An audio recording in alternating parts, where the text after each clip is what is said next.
I told y'all. I told y'all Jack Harlow's first class was going to do numbers. Everything was set up for the song to be big. It introduced me to Fergie's Glamorous, which I wanted to say that, oh, maybe I've heard it before, but I didn't. So shouts out to Jack Harlow for that.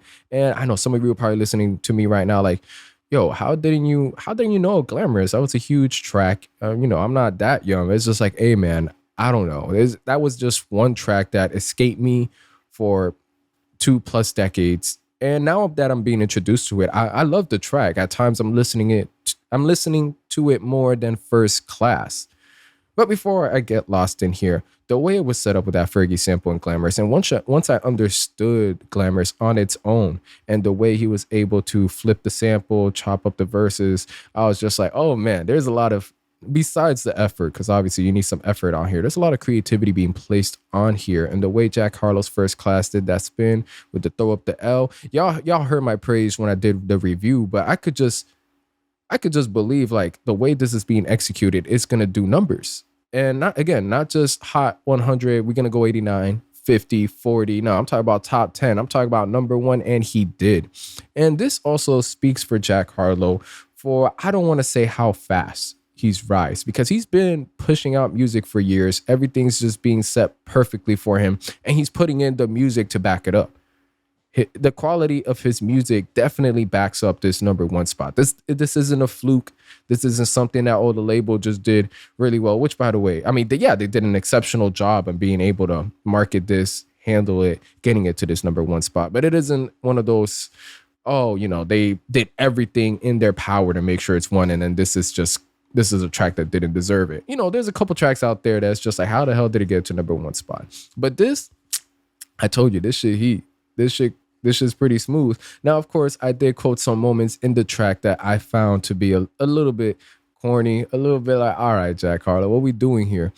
But I always emphasize that sometimes not even necessarily being corny, but not being the most suave, cool, badass track in the world. How sometimes even being a little bit corny or having those moments where it's like, that was a bit cheesy, can play in your flavor, in your favor, as far as, potentially being relatable. Because there'd be a lot of people out here that are a bit cheesy, they're a bit corny. Hey, I have my moments. Everybody got their moments. But if you try to play too much of a cool persona, people will be able to catch on into that. Now, Jack Harlow's always been a person that, at least from whenever I got introduced, he's just been himself. Whether you want to consider him a playboy, a Jack Harlow, however you want to view him, one thing's for sure. One thing's for certain. Not only is this track pretty fly, this shit's pretty smooth, but he got the females. And when you get the females in music, you could hate, as a nigga, you could hate on Jack Harlow all you want. I highly doubt there's anybody that hates Jack Harlow. He's, again, great music. And I emphasize great music over Jack Harlow's personality because his music is genuinely amazing. But he has the Drake formula down that I spoke about. I spoke about the Drake formula in first class. I spoke about it in Nail Tech, and I'm gonna continue speaking about it because I can't be the only one that sees this shit. I probably am, and that's all right because y'all are gonna hear it from me first. But he understands that, if the females are rocking with me and not just rocking, like really riding for me, ain't no way I can lose, because that means, let's just say that no guys in the world are listening to Jack Harlow. Let me just put out this hypothetical right here. If you with a shawty, you gonna hear it, because whatever the girl listens to, whenever you're going out with the girls, in general, all right, what gets them lit? Because if they lit, we lit. All right, if the females are lit, and the dogs are lit.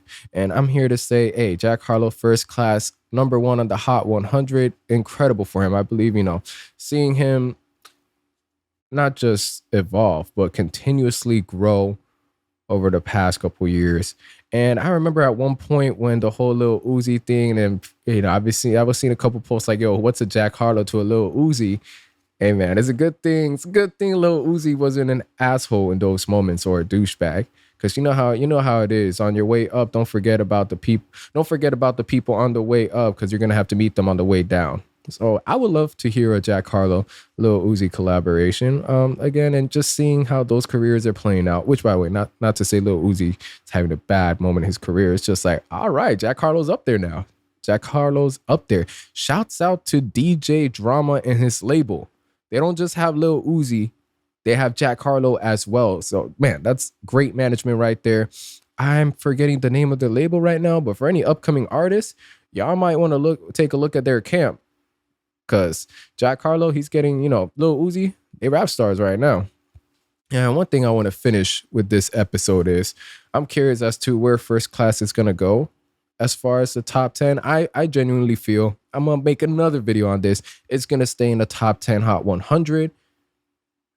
I haven't seen, maybe because I'm not on TikTok, I haven't seen any trends, at least from IG Reels or any TikTok copy like videos on Instagram.